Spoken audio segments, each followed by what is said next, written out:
Türkmenstanly enatalar ýurtda ýeketäk hadisasy hem resmi taýdan tasdiklanmady pandemiýa aladalarynyň fonunda çağalaryny täze okuw ýylyna taýýarlaýarlar. Şuňlar mektep ýolbaşçylary enatalardan çağalaryň okuw formasyna şahsy derman gabyny ýa-da haltasyny tikdirmegi talap edýärler diýip Adatlyk radiosynyň habarçysy Lewapdan habar berýär. Okuwçylaryň mektep formasynyň sağ tarapyna ýagny penjegiň üstünde durar ýaly goşmaça aptečka halta tikdirmeli. Haltalarda yüz maskasy, ýod, rezin ellik, pürkülýän antiseptik we aksalin geli bolmaly diýip gizlinlik şertine söhbetdeş olan habarçy 19 awgustda gürrüň berdi. Bu talap çağalary mektepde okuyan enatalaryň her çağasy üçin goşmaça 200-300 manat çykdaja etmeli boljakdygyny görkezýär. Sebäbi habarçy bu talap öýlan edilenden soň okuwçylaryň şahsy derman haltasynda bolmaly serişdeleriň bahasynyň 2 hisse gymmatlandygyny aýdýar. 200 mg ululukdaky antiseptikler 40 manatdan satylýardy. Bu talapdan soň onuň bahasy 70 manada ýokurlandy. Öň aksalin geli 20 manada barabardy. Häzir 50 manatdan satylýar.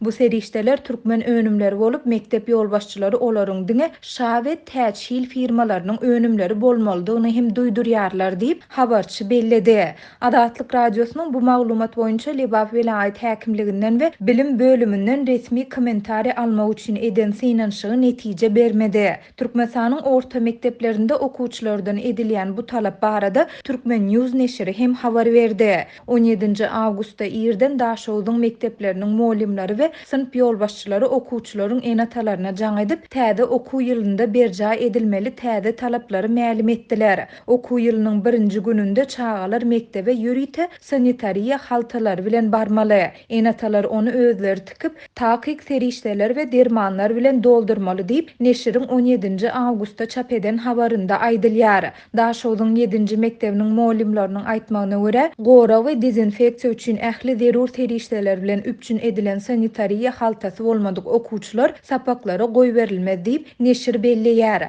Adatlyk radiosu bu barada Daşowdyň 7-nji mektebinden kommentari alyp bilmedi. Türkmenistanyň häkimetleri ýurtda COVID-19 bilen ketelýän 2 adamyň hem resmi taýdan hasaba alınmandygyny tekrarlaýan mahaly Adatlygyň habarçylary we ýurdun saglyk puwdagynyň çeşmeleri koronavirus alamatlary bilen ketelýänler hem de ölýänler barada habar berip gelýärler. Bu habarlaryň fonunda geçen hepde Adatlygyň Lewapdaky habarçysy bilen gürleşen enatalaryň köpüsi sentýabrda çağalaryny mektebe iýermek islemeýändigini gürrüň berdiler. Olar häzirki ýagdaýda olary mektebe iýermegiň çağanyň we howsarlarynyň jan saglygyny töwekküllige salmak diýip hasaplaýandygyny hem aýtdylar.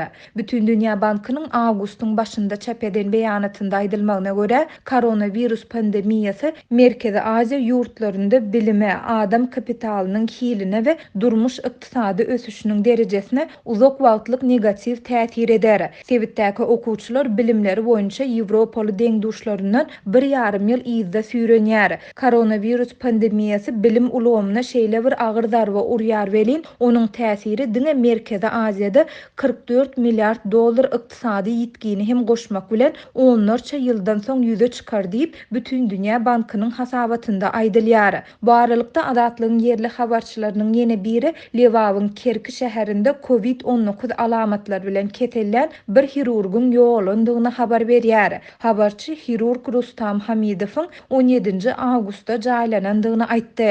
1965-nji ýylda doglan hirurg sagdyn durmuş ýörelgesine laýyklykda ýaşaýardy we çilim çekmeýärdi.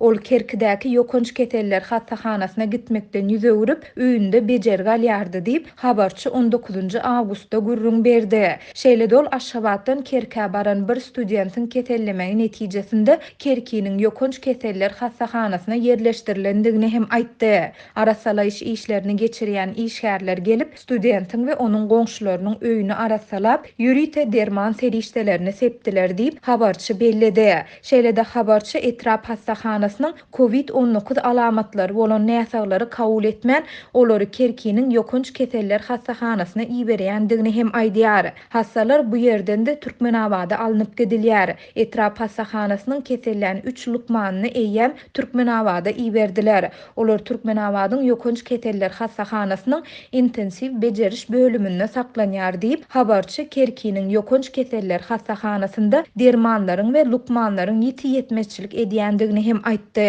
Şeýle de habarçy Mary welaýatyndaky çaga dowulýan hassahanada lukmanlaryň aglabasynyň keselländigini belläp, sebitde COVID-19 alamatlary bilen keselleýänleri has köp görse we eşitse bolýandygyny aýdýar. Maryda keselleriň sanynyň artmagyny dermanlaryň aglabasynyň aşgabada iýerilendigi bilen düşündirýärler. Kiçi şäherçelerde bolsa derman hemişe hem ýetmezçilik edýärdi diýip habarçy marly saglyk işgärleriniň bir näçesine salgylanyp aýtdy. Adatlyk radiosu baýdylanlar barada Mary we Lebap welaýat şeýlede Kerki şäher häkimliklerinden hem de hassahanalaryndan kommentari alyp bilmedi.